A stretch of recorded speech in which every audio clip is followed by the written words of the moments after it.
Hello viewers, ఎలా ఉన్నారు అందరూ? వెల్కమ్ టు అవర్ ఛానల్ సౌందర్య లహరి. ఈరోజు ఈ వీడియోలో నేను కార్తీక మాసం ఈ 2024వ సంవత్సరంలో ఏ రోజు నుండి ప్రారంభమయ్యి ఏ రోజుతో ముగుస్తాయి, అలాగే మనకు ఈ సంవత్సరం ఎన్ని కార్తీక సోమవారాలు వచ్చాయి, అలాగే ఈ నవంబర్ నెలలో ముఖ్యమైన పండుగలు ఏమిటి, దీపావళి, క్షీరాబ్ది ద్వాదశి, కార్తీక పౌర్ణమి, ఇంకా స్కంద షష్ఠి, ఇవన్నీ ఈ పండుగల వివరాలన్నీ కూడా ఈరోజు ఈ వీడియోలో నేను మీతో షేర్ చేసుకోబోతున్నాను. కనుక వీడియో ఎక్కడ కూడా స్కిప్ చేయకుండా పూర్తిగా చూసి మీకు ఈ వీడియో కనుక నచ్చితే లైక్ చేయండి. ఇంకా మీకు ఏమైనా డౌట్స్ ఉంటుంటే నన్ను కామెంట్ సెక్షన్లో అడగండి, తప్పకుండా రిప్లై అనేది ఇస్తాను.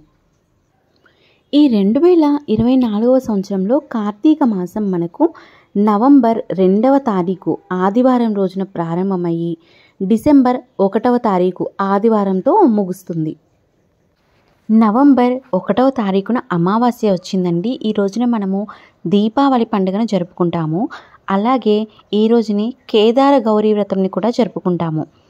నవంబర్ 2వ తారీఖు నుండి ఆకాశ దీప ప్రారంభం, చంద్రోదయం, గోవర్ధన పూజను జరుపుకుంటారు.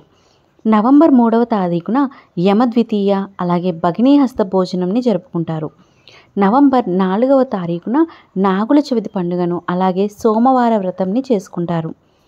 నవంబర్ 5వ తారీఖున చతుర్థి వ్రతము, నవంబర్ 6వ తారీఖున విశాఖ కార్తె, నవంబర్ 7వ తారీఖున సూర్య షష్ఠి, అలాగే దీన్ని మనం స్కంద షష్ఠి అని కూడా అంటామండి.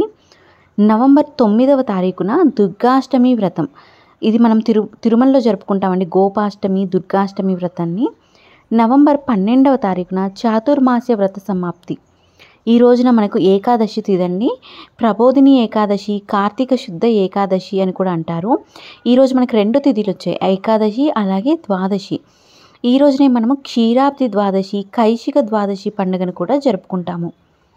నవంబర్ 13వ తారీఖున మనము తులసి వివాహాన్ని జరుపుతామండి, అలాగే ప్రదోష వ్రతాన్ని కూడా జరుపుకుంటాము.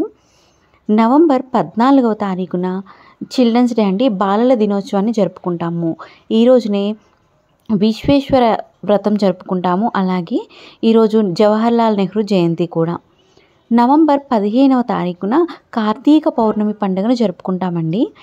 నా ఛానల్లో ఆల్రెడీ కార్తీక పౌర్ణమి రోజు పూజని ఎలా చేయాలి, అలాగే గుడికి వెళ్ళి దీపాన్ని పెట్టలేని వాళ్ళు ఇంట్లోనే 365 వత్తుల దీపాన్ని ఎలా వెలిగించాలి అనే విషయాలన్నీ కూడా నేను షేర్ చేశాను. ఒకవేళ మీరు ఆ వీడియోస్ మిస్ అయినట్లయితే నేను డిస్క్రిప్షన్లో లింక్ ఇస్తాను, ఒక్కసారి చూసేయండి. కార్తీక పౌర్ణమి పూజని, అలాగే గుడి దగ్గర ఎలా చేయాలి, అలాగే ఇంటి దగ్గర ఎలా చేసుకోవాలి, తులసి కోట దగ్గర పూజ ఎలా చేసుకోవాలి, కార్తీక సోమవారాల పూజ ఎలా చేసుకోవాలి అన్నీ కూడా నేను ఆల్రెడీ నా ఛానల్లో పెట్టానండి, ఒక్కసారి చూడండి.